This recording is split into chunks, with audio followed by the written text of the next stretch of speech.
नमस्कार, स्वागत है आपका संवाद 365 में। आपके साथ मैं हूं दिग्विजय सिंह चौहान। हाजिर हूं उत्तराखंड की खबरों को लेकर। आइए नजर डालते हैं उत्तराखंड में क्या कुछ खास चल रहा है, क्या कुछ उत्तराखंड की खबरें हैं।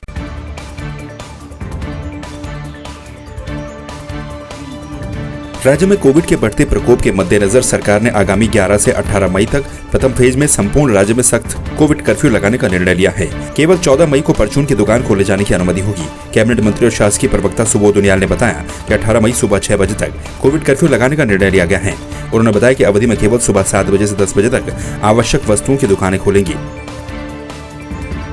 आज आवश्यकता आम आदमी के जीवन को बचाने की है और इसको देखते हुए आज सरकार ने पूरे राज्य में 11 तारीख 6 बजे से लेके और 18 तारीख 6 बजे तक 7 दिन कोविड कर्फ्यू लगाने का निर्णय लिया है, ताकि इस संक्रमण की चेन को तोड़ने का काम हो सके और आम आदमी के जीवन की रक्षा की जा सके।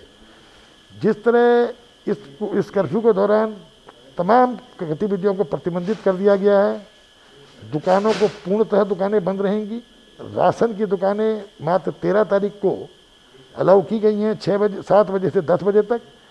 इसके अलावा सब दिन ये बंद रहेगा, लेकिन सब्जियां, फल, मीट, मछली, मुर्गा, इसके लिए 7 बजे से 10 बजे तक का टाइम रखा गया है। बागेश्वर जिले में आज से 18 साल से अधिक उम्र के लोगों को वैक्सीन लगाने का काम शुरू हो गया। पहले दिन वैक्सीन को लेकर लोगों में उत्साह देखने को मिला। लोग सुबह से ही वैक्सीन केंद्रों में लंबी लंबी कतारों में खड़े दिखे। वैक्सीन को लेकर बागेश्वर जिले में ब्लॉक सभागार और बिलौना बस अड्डे 2 सेंटर्स बनाए गए हैं, जबकि जिले के कपकोट और गरुड़ विकासखंड में एक सेंटर की व्यवस्था की गई है। जिले में एक दिन में 1000 लोगों को वैक्सीन का लक्ष्य रखा गया है। आज से 18 साल से ऊपर से जो व्यक्ति हैं उनको वैक्सीनेशन का कार्य यहाँ पर शुरू हो गया है। जैसा कि हम देख ही रहे हैं कि काफ़ी अच्छी संख्या में लोग आए हैं और इससे पता चलता है कि लोग अभी वैक्सीनेशन के प्रति जागरूक हो रहे हैं और अपनी उत्तरदायित्वों का निर्वहन अच्छे से कर रहे हैं। क्या संदेश देंगे? मैं यही संदेश देना चाहूँगा कि जब भी आपका वैक्सीनेशन का समय है आप अपना टीकाकरण करवाइए। इसके अलावा टीकाकरण के बाद भी जो हमारे निर्देश दिए गए हैं कि जैसे सोशल डिस्टेंसिंग का है, समय समय पर हाथ धोना और हाथों को सैनिटाइज करते रहना और मास्क नियमित रूप से पहनना, इसी तरह से हम कोरोना से खुद भी बच सकते हैं और औरों को भी सुरक्षित रख सकते हैं। पिथौरागढ़ में कोविड-19 संक्रमण की रोकथाम के लिए वैक्सीनेशन का कार्य लगातार जारी है। 18 से 44 वर्ष की उम्र के व्यक्तियों के लिए सोमवार से जैसे ही वैक्सीनेशन शुरू हुआ तो वैक्सीनेशन केंद्रों पर लोगों की भीड़ उमड़ गई। वैक्सीनेशन के लिए जिले में कुल 74 केंद्र बनाए गए हैं।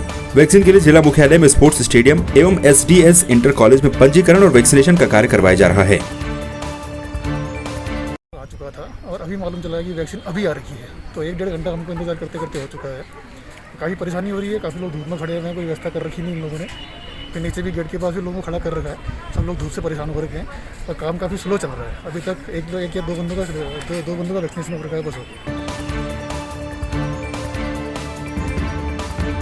पिथौरागढ़ जिले में अभी तक कुल 1,12,608 लोगों की कोरोना सैंपलिंग की गई है, जिसमें से 5,232 व्यक्तियों की कोरोना रिपोर्ट पॉजिटिव आई है। जिले में कुल 1,261 एक्टिव केस हैं, जबकि 3,896 पॉजिटिव व्यक्तियों को स्वस्थ होने पर डिस्चार्ज कर दिया गया है। अब तक 75 व्यक्तियों की कोरोना के चलते मौत हुई है। आपको बता दें कि 647 कोरोना पॉजिटिव होम आइसोलेशन में रखे गए हैं। पिथौरागढ़ में कोरोना संक्रमण की रोकथाम के लिए ग्रामीण स्तर पर की जा रही व्यवस्थाओं को लेकर जिलाधिकारी आनंद स्वरूप ने वर्चुअली माध्यम से जिले के सभी ग्राम प्रधानों के साथ बैठक की।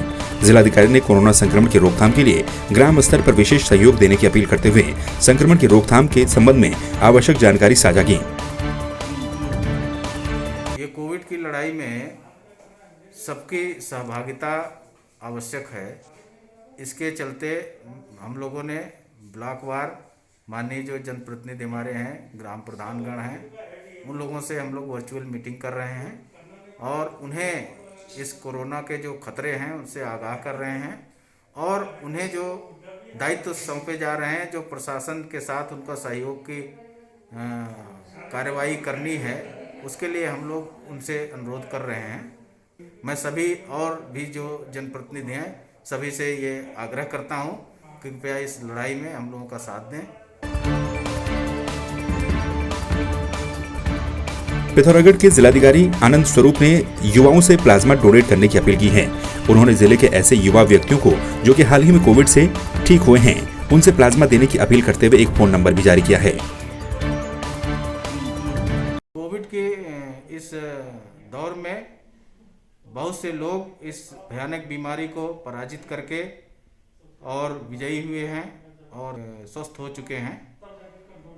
उन सभी लोगों से जो लोग इसके लिए इच्छुक हैं, मैं आग्रह करूंगा, उनसे विनम्र अनुरोध है कि कृपया अपना प्लाज्मा दान करने के लिए आगे आएं। धन्यवाद। पौड़ी के पोखरा ब्लॉक में स्वास्थ्य सुविधा का जायजा लेने के लिए उप जिलाधिकारी संदीप कुमार ने सामुदायिक स्वास्थ्य केंद्र पोखरा का निरीक्षण किया। इस दौरान अस्पताल में प्रशासन की उपस्थिति पंजिका के साथ अहम फाइलों को भी उन्होंने टटोला, जिसमें उप जिलाधिकारी ने पाया कि अस्पताल में ओपीडी की संख्या काफी कम है। उन्होंने बताया कि स्वास्थ्य केंद्रों में सभी व्यवस्थाओं को पूर्ण करने के लिए अस्पताल प्रशासन को निर्देश दिए गए हैं। निरीक्षण के दौरान वहां की समस्त व्यवस्थाओं का जायजा लिया गया।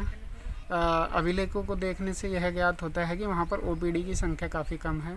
अतः संबंधित डॉक्टर तथा एमओआईसी को ओपीडी बढ़ाने के लिए निर्देशित कर दिया गया है। इसके साथ साथ एमओआईसी को पोखरा क्षेत्र में सैंपलिंग को बढ़ाने के लिए निर्देशित किया गया है तथा साथ साथ में ही जो कोरोना की वैक्सीनेशन कार्यक्रम चल रहा है उसको भी सुचारू रूप से चलाने के लिए निर्देशित किया गया है।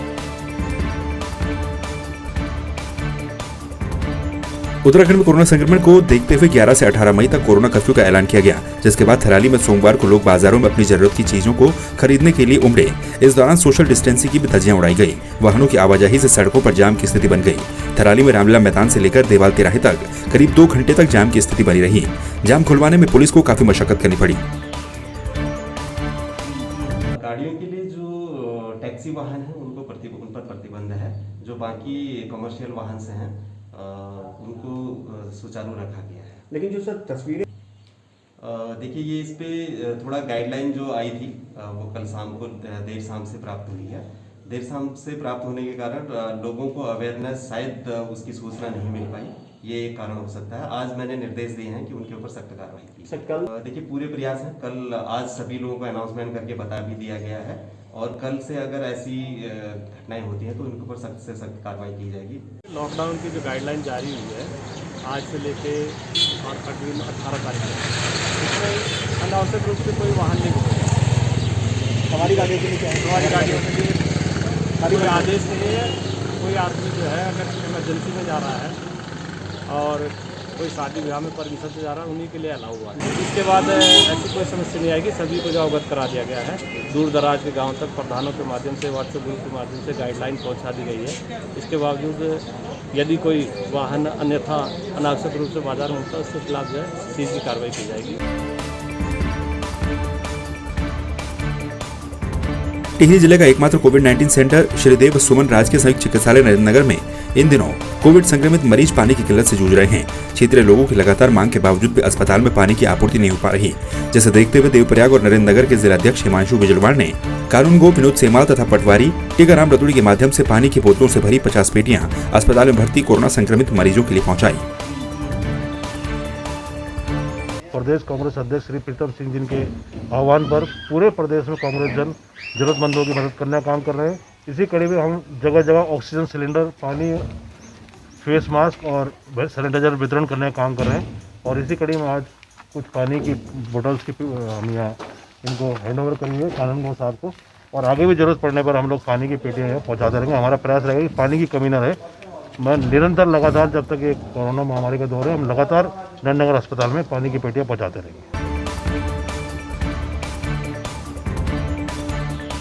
टिहरी के कुछ युवाओं ने सोशल मीडिया पर प्लाज्मा डोनेट उत्तराखंड नाम से ग्रुप बनाया है, जिससे वो कोविड पेशेंट की मदद कर रहे हैं। प्लाज्मा डोनेट उत्तराखंड ग्रुप पर अलग अलग जगहों से कोविड पेशेंट के तीमारदार प्लाज्मा, ऑक्सीजन और बेड की मदद मांग रहे हैं।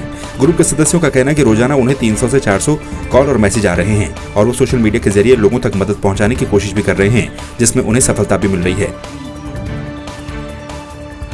देखिए, जब हमसे लोग प्लाज्मा की मदद मांग रहे हैं और बहुत से लोग हम मदद करने की कोशिश कर रहे हैं पर कर नहीं पा रहे हैं, तो मैं उस समय बड़ा दुख हो रहा है, बहुत बुरा सा फील हो रहा है। हम लोगों से अपील करना चाहते हैं कि लोग प्लाज्मा डोनेट करें, प्लाज्मा डोनेट करने आगे आएँ, दूसरों को जीवन दान दें और जितने भी लोग कोविड से रिकवर हुए हैं, सभी लोग प्लाज्मा डोनेट करें, दूसरे की जीवन को बचाएं।